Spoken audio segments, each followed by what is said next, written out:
Allora, De Poli e Bertina, completamento del servizio, ovviamente nella chiusura di quello che ha detto il governatore, ha detto che vede le persone disperate, credo che quello che vediamo tutti arrabbiatissimi, addirittura in fermento oggi, addirittura i parrucchieri hanno iniziato a incatenarsi davanti ai negozi, poi vi faremo vedere il servizio, altri ci hanno chiamato che vogliono intervenire in trasmissione, che sono arrabbiati, i ristoratori ugualmente.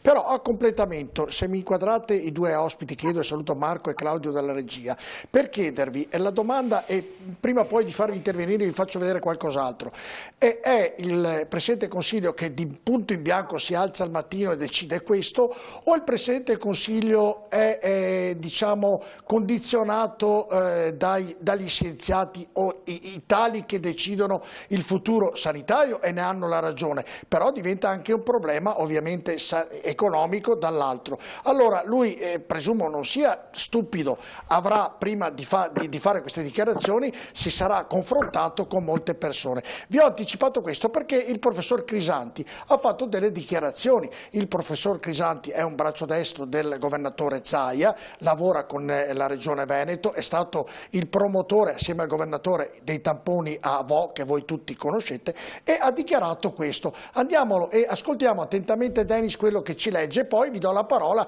per completamento del ragionamento tra il Presidente del Consiglio che dice una cosa, Zaia che ne dice un'altra e gli scienziati che ne dicono un'altra ancora. Alla fine traete voi le vostre conclusioni. Andiamo Denis a leggere e far vedere in grafica, ma soprattutto a far vedere quello che ha detto il professor Crisanti. Vai pure.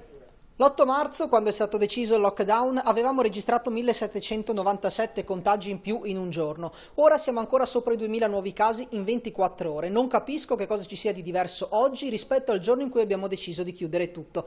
Con la riapertura il rischio è elevatissimo. Gli italiani hanno fatto enormi sacrifici che al momento hanno evitato che ci fossero ancora più vittime. Ma se si riprende così, nel disordine, quei sacrifici saranno vanificati e dovremo ricominciare da capo. Si potrebbe riaprire già domani, ma in modo ragionato, ovvero non tutti insieme e soprattutto non nelle regioni dove i contagi sono ancora moltissimi e la percentuale di crescita è sostenuta. Io aprirei soltanto in 2, al massimo 3 regioni con diffusione bassa del virus, per esempio in Sardegna che è isolata, poi in un'altra regione al sud sempre con un numero basso di contagiati, poi necessariamente in una regione del nord per studiare che cosa succede anche nel caso di un'area ad alta industrializzazione. Io sceglierei il Veneto perché ha queste caratteristiche e qui il contenimento del virus ha funzionato meglio rispetto alla Lombardia o al Piemonte. Ecco, allora, bene, Denis, rientriamo. Antonio De Poli e Patrizio Bertin, ovviamente potete intervenire anche in studio. Mi sembra, avete capito praticamente la chiave di lettura delle tre persone importanti, dal Presidente del Consiglio al Presidente del Governatore Zaia e allo scienziato, che dicono, uno ho paura di aprire, l'altro dice no, ho i veneti che mi rompono, giustamente perché hanno bisogno di prendere i soldi e di guadagnare, bisogna riaprire, come dice Bertin. Il virologo che dice, Crisanti, che dice, il professore dice no ragazzi prima di aprire state bene attenti perché qui la situazione è ancora molto grave. In virtù di tutto quello che vi ho fatto vedere, che considerazione traete? E inizio con De Poli e poi anche con Bertin. De Poli.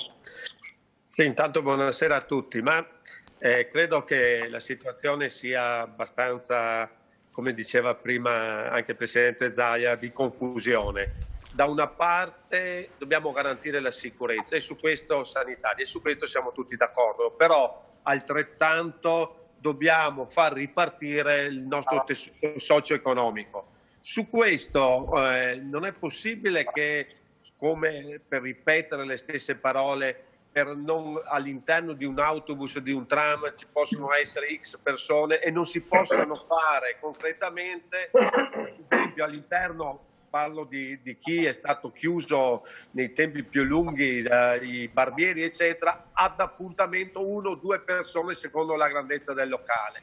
Credo che ci siano dei criteri di normale approccio sulla sicurezza, ma anche di lavoro per tutti quanti, lo stesso per tutte le altre attività che oggi rimangono con le serrande chiuse, dove si può ripartire con l'attenzione e la caratteristica di mantenere appunto le distanze di sicurezza con le mascherine, tutto quello che ci vuole, però far ripartire la nostra economia. Quindi serve realmente una strategia, un piano per la ripartenza. Non è possibile che gli artigiani bloccati, i negozianti bloccati, i ristoranti e i bar bloccati, il turismo purtroppo è completamente fermo, in ginocchio come l'agricoltura. Cioè qui io condivido gli aspetti di attenzione sull'aspetto sanitario, su questo credo che nessuno ne venga meno, però oggi è finita la chiusura totale, si sta facendo la riapertura con i giusti criteri, come sta succedendo anche in moltissime altre parti del mondo, si può e si deve riaprire. E su questo serve una strategia di fondo, ad esempio dentro al bar non si può andare, mettiamo all'aperto con le distanze, con le misure, con il numero ben assegnati, cioè ci sono dei criteri e delle modalità, se c'è a monte un piano per far ripartire le nostre aziende, le nostre strutture, il nostro turismo anche italiano, certo, che oggi serve con forza. Ecco, però attenzione chiaramente dovuta. Però Antonio De Poli è tutto giusto, io concordo, perché ovviamente la crisi economica diventa insopportabile, qui lo Stato dovrebbe intervenire in maniera più importante dal mio modesto punto di vista. Però Crisanti dice: guardate che dall'8 marzo sono aumentati, non sono diminuiti, e cioè state bene attenti a riaprire, perché se riapriamo tutti viene fuori un disastro. Allora la domanda che la rifaccio, condividendo in pieno quello che dice il senatore De Poli, è: il Presidente del Consiglio, che è stato ovviamente consigliato da questi scienziati, cosa deve fare? Che responsabilità deve prendersi? Io non sto difendendo, perché io capisco tutti i lavoratori, ma se Crisanti dice: guardate che qui andiamo in mezzo a un marasma che se ritorniamo diventa ancora peggio, e quindi anche con tutte le attenzioni del caso, perché dice certe regioni sono ad alto rischio, è difficile, credo, De Poli, prendere una decisione in tal senso. Ma sicuramente quello che diceva anche Crisanti, dice: apriamo le regioni con meno contagi e apriamo anche chi ha contrastato in maniera efficace quello che è stato il contagio dal Covid. E credo che il Veneto ne sia proprio uno degli aspetti primari rispetto a questo. Cioè noi abbiamo contrastato, abbiamo bloccato quello che era i primi casi, vi ricordo e ricordo l'ospedale di Schiavonia, dove abbiamo messo in quarantena 480-70 persone, quindi bloccato tutto l'ospedale, però con questo siamo riusciti a contenere quello che purtroppo ancora oggi forse in Lombardia ancora non c'è. Allora voglio dire, apriamo con i giusti criteri, con le giuste attenzioni, con le giuste modalità, però apriamo, vediamo di mantenere concretamente quello che è un percorso, se no domani mattina corriamo il rischio che salti un tessuto sociale, prima ancora che economico, ma le due cose vanno assieme, con lavoro eccetera, e corriamo il rischio di avere delle vittime, se non da un punto di vista concreto, ma delle vittime sociali molto più importanti. Quindi credo che le due cose debbano andare assieme, ma con la forza delle scelte che vengono date dal momento. Oggi credo che, anzi ne sono convinto, che dobbiamo far ripartire con tutti i giusti criteri. Non sto dicendo apriamo tutti dentro, anzi è stato chiarissimo De Poli. Ripartire però con le giuste attenzioni. Antonio De Poli, aspetti, perché abbiamo prima di dare la parola a Bertì, ovviamente devo fargli vedere un contributo anche a lui, e c'è una telefonata, ovviamente abbiamo molte telefonate, questo vuole assolutamente fare una domanda al senatore De Poli. Sentiamo che abbiamo in linea. Pronto? Buonasera, con chi parliamo e da dove? Buonasera, sono Franco di Avano Terme. Franco? Sei Franco. Prego Franco, Terme. Prego. Saluto il senatore De Poli, insomma ci conosciamo un po'. Io sono un artigiano e ultimamente sento parlare tanti virologhi, tecnici, universitari, ma se ogni 3 giorni cambiano idea vuol dire che non hanno le idee chiare. L'unica cosa certa è che se noi apriamo le attività, che sono piccole e medie imprese, che sono il tessuto economico, e tante di queste sono a livello familiare, com'è possibile che l'economia lo riprenda? Non possono chiudere altri 30 giorni tante attività, vuol dire farle morire. Quindi Franco, la domanda qual è, Franco? Che il senatore si adoperi perché le attività cominciano a lavorare tutte. Pensiamo che nei Colli abbiamo 400 attività di agriturismo e tante sono a conduzione familiare. Queste hanno una filiera, un indotto come l'albergatore qua di Avano, che gestiscono solo loro. Si pensi solo ai tutti i prodotti, formaggi, salumi, vino, parrucchieri, estetisti, quelli del verde, questi qua devono cominciare, perché se tu li fermi 3 mesi non riesci più a ripartire, perché poi ti manca qualcosa dentro, noi siamo Certo, artigiani, è stato chiaro? di continuare a lavorare. È stato chiaro, Franco, credo Antonio De Poli, che è più o meno quello che ha detto poc'anzi. Vado un attimo da Patrizio Bertin, perché faccio vedere, oggi sono iniziate ovviamente le prime contestazioni, addirittura abbiamo molte telefonate che sono arrivate in redazione in virtù, in special modo di ristoratori e anche dei parrucchieri e delle estetiste. Andiamo a vedere questo servizio riguardo ai parrucchieri, poi vado da Bertin. È un inizio, quindi il tessuto sociale comincia a innervosirsi, vediamo un po'. Andiamo a vedere il servizio. Un segno di lutto alle Saracinesche lungo Corso Milano. Padova si risveglia così, con un simbolo di morte intrecciato agli ingressi di numerosi esercizi commerciali del centro. Non ad una morte letterale si sta alludendo, ma al temuto fallimento di un gran numero di punti vendita e negozi. Ad apporre questo simbolo di lutto l'Associazione Commercianti del Centro, che questa mattina si è fatta portavoce di tutto lo scontento, ma anche lo sconcerto, delle categorie di imprenditori che si aspettavano una ripartenza dal prossimo 4 maggio e che invece dovranno restare fermi per un altro mese. Parrucchieri ed estetisti sono tra loro i più simbolici, pronti a riprendere le attività ma costretti a rimanere fermi fino al prossimo 1 giugno. Inevitabile la protesta, manifestata attraverso un gesto forte, l'incatenamento davanti al negozio, a significare la ripartenza impossibile, la sensazione di impotenza e frustrazione. Si chiede che il governo consenta a breve la riapertura di queste categorie, pronte a rispettare ogni norma di sicurezza. È vietato a noi di aprire in 2 il salone con 2 clienti, con tutte precauzioni possibili e immaginabili, e un autobus di 20 persone è pieno di gente. La nostra attività, come mai tante altre, quando tira su la serranda il primo del mese, ha 18-20 mila euro di costi fissi mensili, e nessuno di questi costi ad oggi è stato soppresso. L'annuncio e l'appello che vogliamo fare al governo è quello di rivedere assolutamente le posizioni, perché si può riaprire dotandosi di tutta una serie di dispositivi di protezione, quindi mascherine, guanti, soluzioni idroalcoliche, e lo possiamo fare anche ottemperando a tutte le normative sul distanziamento sociale. Patrizio Bertin. Io, direttore, anche questa mattina ho fatto una riunione in ASCOM con tutte le province venete e le devo dire che quello che sta succedendo a Padova sta succedendo a Treviso, sta succedendo a Verona, sta succedendo a Belluno e sta succedendo a Venezia. Quindi non è una cosa nostra, è che il fatto è che le imprese non ce la fanno più.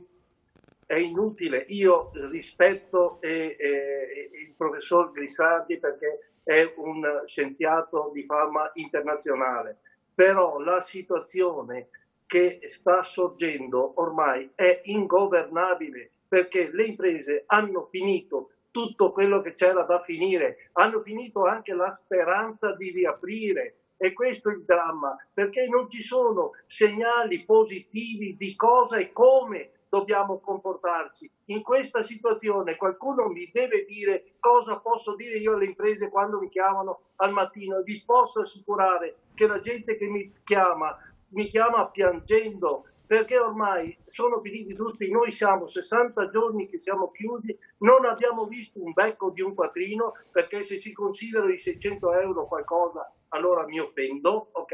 Non abbiamo visto niente, le bollette sono arrivate ugualmente, abbiamo pagato i nostri dipendenti perché dovevamo pagare giustamente i nostri dipendenti, abbiamo pagato gli affitti e non è arrivato un centesimo. Allora io da ieri sera sono ampiamente incazzato, perché non è possibile trattare così la gente che ha lavorato onestamente, che ha pagato le tasse, che ha permesso a tutti, anche a chi si sta occupando di sanità, di avere un ruolo importante, perché se la sanità è importante è perché abbiamo lavorato tutti per questo, e noi siamo abbandonati a noi stessi.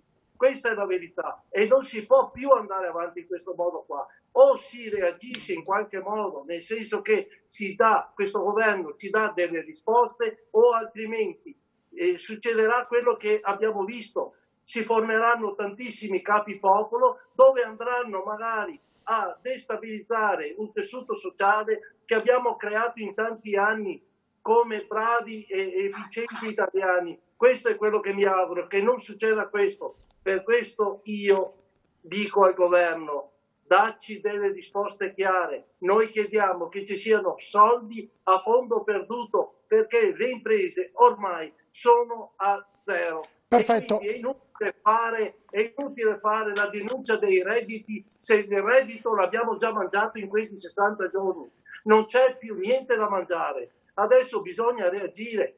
Troviamo tutte le regole, tutti i meccanismi, tutto quello che vogliamo per mettere in sicurezza i nostri collaboratori, per mettere in sicurezza i nostri clienti, per avviare un paese al turismo, per fare qualcosa che sia importante, efficiente, per far acquistare fiducia alla gente che viene nel nostro territorio. Adesso ci sono dei cocktail di farmaci, ok, che vediamo che la terapia Patrizio meno affollata. No, Patrizio Bertini, mi sembra molto chiaro la presa di posizione corretta che lei sta dicendo. Ritorniamo da De Poli, perché rimbalzo la domanda a De Poli. De Poli ovviamente al governo, è al Senato, fa parte ovviamente dell'opposizione. Mi domando, ma in questo caso, Antonio De Poli, l'opposizione recepisce il popolo italiano che si sta, come ha detto Bertin, impropriamente televisivamente incazzando, uso questo termine forte, e l'opposizione va al governo, al Senato e alla Camera e contesta quello che il governo dice e va a dire al governo: oh, attenti, perché qui il tessuto sociale si sta incazzando, De Poli, si sta incazzando, e quindi l'opposizione ha la forza, perché un governo, uno Stato è forte se c'è il governo forte, ma anche se c'è un'opposizione forte, e quindi va lì e dire: oh, santo Dio, qui date questi soldi a sti benedetti artigiani e sti benedetti imprenditori, glieli date o no? Oppure li prendete in giro continuamente, le banche che richiedono garanzie su garanzie, chi ha un problema non gli danno i soldi. Chi deve andare? Patrizio Bertin, Giorgio Borile, Marino Masiero, chi deve andare a Roma? Perché qui il concetto è che se non lo fa Antonio De Poli, l'opposizione, mi dica lei chi lo deve fare.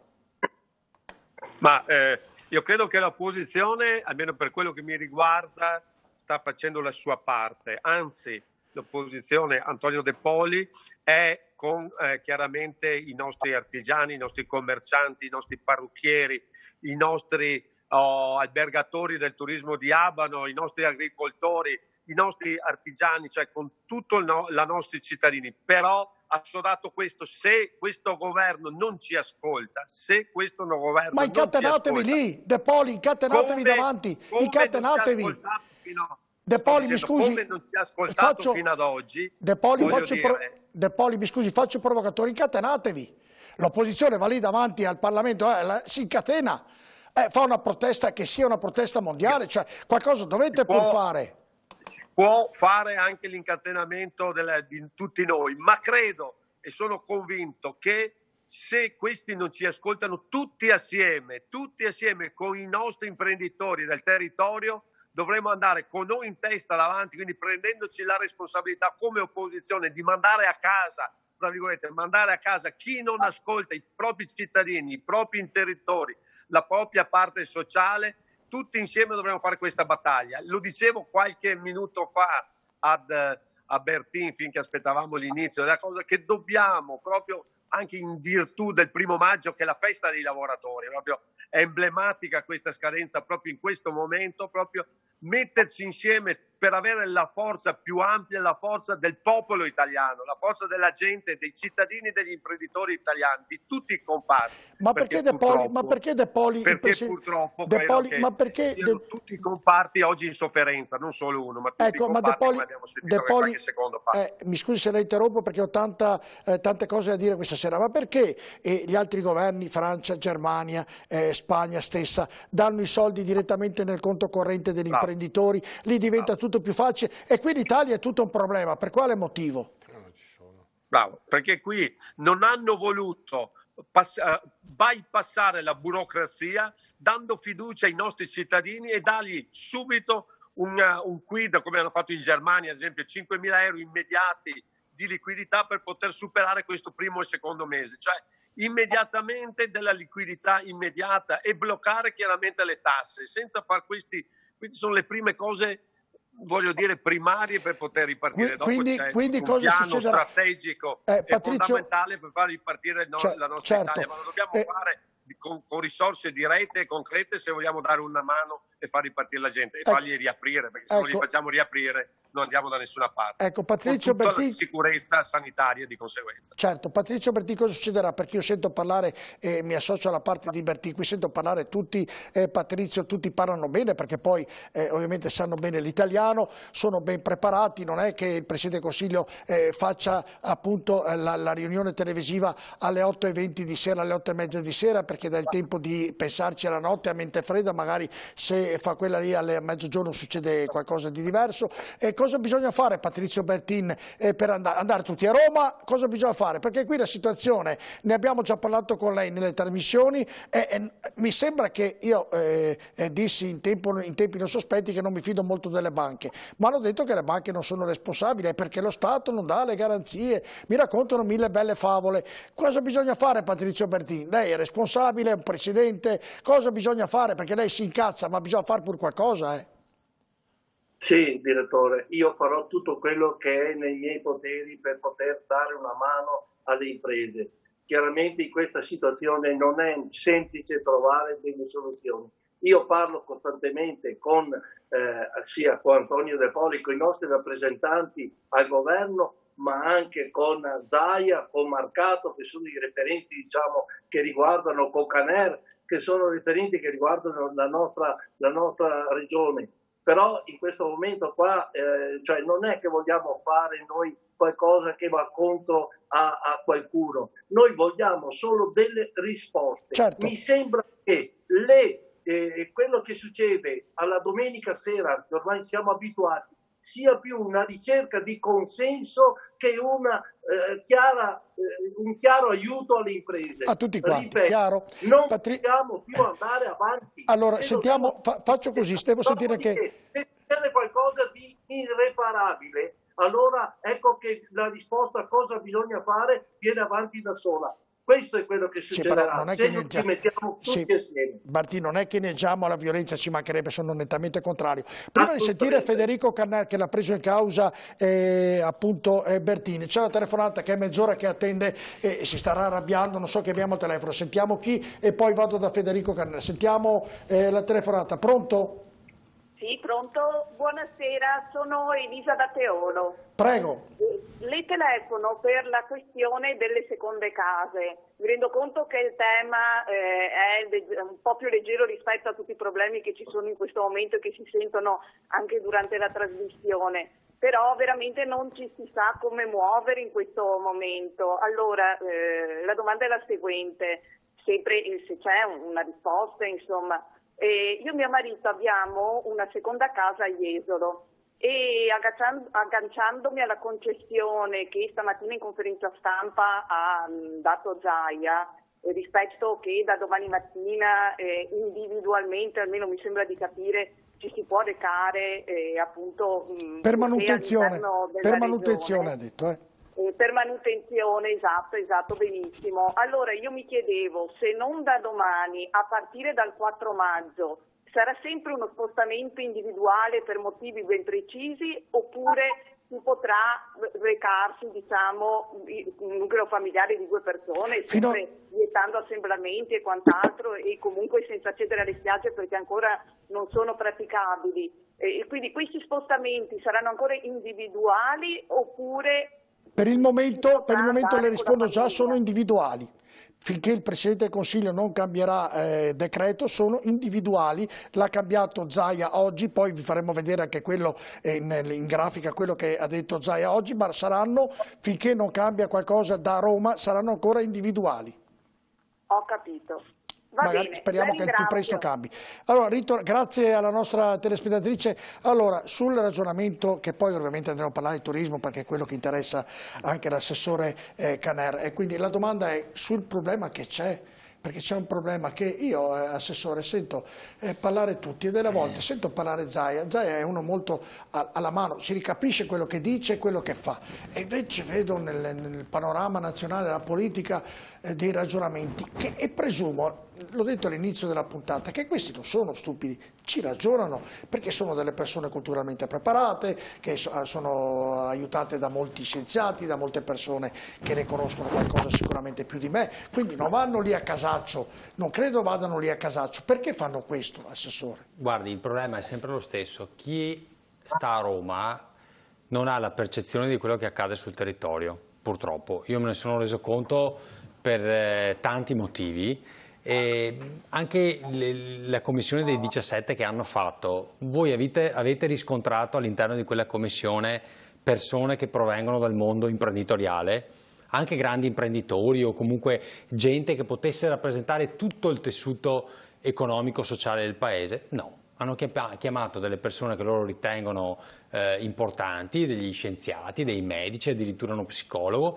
però io non ho visto imprenditori, ma non parlo soltanto del ramo del turismo, che è il mio, ma di qualsiasi altro ramo. In quel comitato non c'è nessuna donna, sono 20 tutti uomini, e ovviamente l'accessibilità di una donna può aiutarti a risolvere qualche problema come quello dei bambini. Però bravissimo, magari una donna gli sarebbe venuto in mente che uno dei grandi problemi che non è stato affrontato da questo DPCM è che quando la gente deve tornare a lavorare, e alcuni per fortuna, alcune categorie stanno cominciando a farlo, se hanno dei bambini non sanno dove metterli, che tra l'altro anche qui mi chiedo, io non sono un medico, però dico, se poi tu consenti alla babysitter di venire a casa o consenti a un asilo di tenere dei bambini assieme a delle maestre che sono sempre quelle, e abbiamo capito che i bambini per mille motivi, probabilmente diciamo, il passaggio del virus tra di loro è difficile, non l'ho capito tecnicamente perché qualcuno dice perché hanno i recettori diversi, non lo so, comunque il fatto sta che il dato di fatto è questo, che è difficile. Allora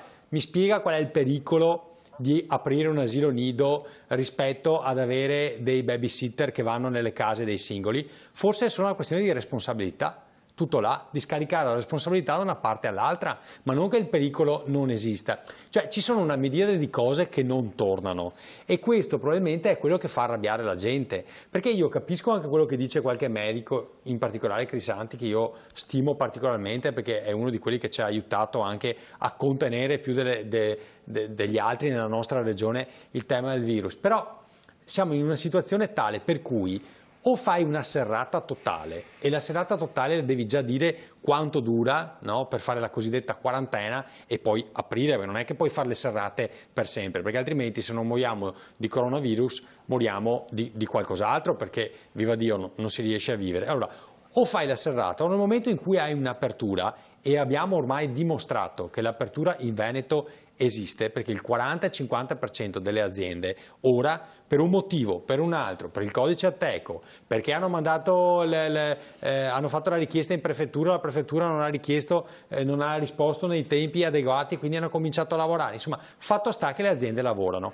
Allora, il tema è: facciamo lavorare la gente in sicurezza. Se invece di aver perso tutto questo tempo, per esempio non ordinando mascherine, non facendo tutto il lavoro che andava fatto fin dall'inizio. Ma perché non lo fanno? Mi scusi se la interrompo maleducatamente, ma perché non lo fanno? Non l'hanno fatto perché hanno perso tempo. Mi sembra un ragionamento suo, di De Poli, di Bertini, di tutti noi, molto semplice, no? Ma perché non lo fanno? Sono impazziti o avranno una motivazione, una direttiva? Questa è la domanda che vi faccio. Lo fanno perché davvero vogliono andare contro il popolo e creare un problema del tessuto sociale? No, guardi, io non ho questa malafede qua.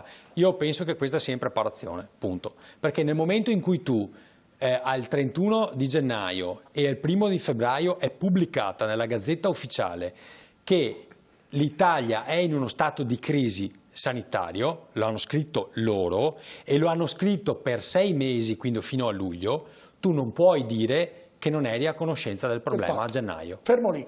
Patrizio Bertini, Antonio Poli, potete rimanere lì con la pubblicità che incombe? Potete rimanere ancora un po' con noi?